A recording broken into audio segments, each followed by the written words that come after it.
Hello friends. Today I will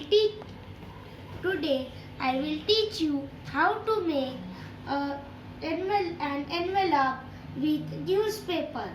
So you have to take a square piece of newspaper and Fevicol.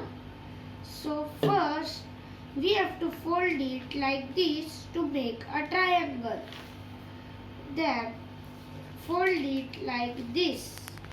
First like this, then like this, then unfold it like this, then take Fevicol,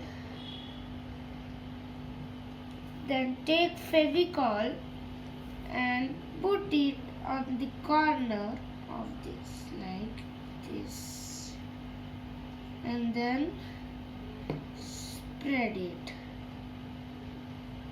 like this, then stick it like this. You stick it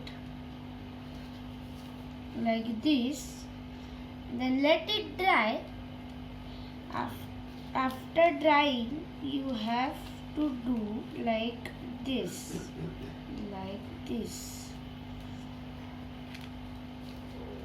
Your paper envelope is ready like this. You can open it like this and put anything inside like this, and then again fold it, and then again fold it. Your paper envelope is ready. Thank you.